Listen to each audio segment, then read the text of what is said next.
Details చూస్తే ప్రాణహితను బొందపెట్టి కమిషన్ల కోసం కాళేశ్వరం కట్టి ఇప్పుడు నంగనాచి కబుర్లు చెప్పడం సిగ్గుచ్చేటని కాంగ్రెస్ ప్రభుత్వం అందిస్తున్న ప్రజాపాలన చూసి వరవలేకనే బీఆర్ఎస్ నేతలు అక్కసు వెళ్లగక్కుతున్నారని కాంగ్రెస్ పార్టీ ఆదిలాబాద్ నియోజకవర్గ అసెంబ్లీ ఇన్ఛార్జ్ కంది శ్రీనివాసరెడ్డి తెలిపారు. రామ్లీలా మైదానం వేదికగా ముఖ్యమంత్రి రేవంత్ రెడ్డి కాంగ్రెస్ ప్రభుత్వంపై బీఆర్ఎస్ వర్కింగ్ ప్రెసిడెంట్ కేటీఆర్, మాజీ ఎమ్మెల్యే జోగు రామన్న చేసిన విమర్శలను ఆయన తిప్పికొట్టారు. పరుష పదజాలంతో దూషించడంపై తీవ్ర స్థాయిలో ఫైర్ అయ్యారు. ఆదిలాబాద్ పట్టణంలోని ప్రజాసేవ భవన్ క్యాంపు కార్యాలయంలో శుక్రవారం ఏర్పాటు చేసిన మీడియా సమావేశంలో ఆయన మాట్లాడారు. ఉల్టా చోర్ కొత్వాల్కు డాటే అన్న చందంగా బీఆర్ఎస్ వ్యవహారం ఉందంటూ దుయ్యబట్టారు. ఏకకాలంలో 2 లక్షల రుణమాఫీ చేసిన ఘనత కాంగ్రెస్ ప్రభుత్వందన్నారు. ₹1,00,000 రుణమాఫీ చేస్తామని మాట తప్పిన అసలైన 420లు బీఆర్ఎస్ నేతలని విమర్శించారు. ఆదిలాబాద్ జిల్లాలో ఒక్క రైతుకైనా రుణమాఫీ చేశారా అంటూ ప్రశ్నించారు. 10 ఏళ్లు అధికారంలో ఉండి నిరుద్యోగ భృతి ఇవ్వకుండా మోసం చేసింది మీరు కాదా అంటూ నిలదీశారు. ప్రజలు కర్ర కాల్చి వాత పెట్టినా ఇంకా బుద్ధి రావడం లేదన్నారు. కేటీఆర్ ముఖం హైదరాబాద్లో చాలతలేదని అబద్ధాలు మాయమాటలు చెప్పి ఆదిలాబాద్ ప్రజలను మరోమారు మోసం చేద్దామనే ఇక్కడికి వచ్చాడని కేటీఆర్పై మండిపడ్డారు.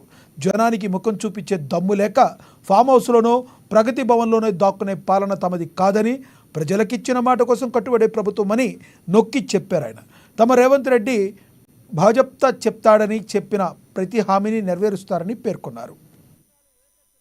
నిన్న కేటీఆర్ గారు ఆదిలాబాద్లో రైతు ధర్నా పేరిట ఒక సభ ఏర్పాటు చేసి సభలో తన కుటుంబానికి తన కుటుంబ పాలన పోయి ప్రజాపాలన వచ్చినందుకు కడుపులో ఉన్నటువంటి ఆక్రోశాన్ని దాచుకోకుండా ఎప్పుడెప్పుడు తను అధికార పీఠంలో కూర్చోవాలని 10 సంవత్సరాలుగా తెలంగాణ ప్రజల్ని భయభ్రాంతులకు గురి చేసేటువంటి పాలన చేసినటువంటి కేటీఆర్ గారు ప్రజలను హింసించి రైతులకు బేడీలు వేసి రైతుల ఉసురు పోసుకొని అనేక ప్రజా వ్యతిరేక విధానాల్ని అవలంబించినటువంటి కేటీఆర్ గారు ఉల్టా చోర్ కొత్వాల్ కూడా అంటే దొంగోడే పోలీసోని కొట్టినట్టుగా నిన్న అవాకులు చెవాకులు పేల్చిండ్రు. కేటీఆర్ గారు మీరు ఆదిలాబాద్కు వస్తే మాకేం అభ్యంతరం లేదు.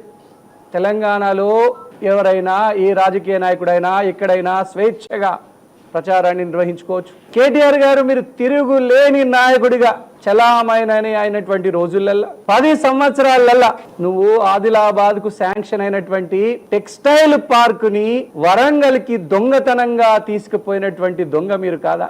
ఆదిలాబాద్ ప్రజల కడుపులో మట్టి కొట్టినటువంటి వ్యక్తి మీరు కాదా?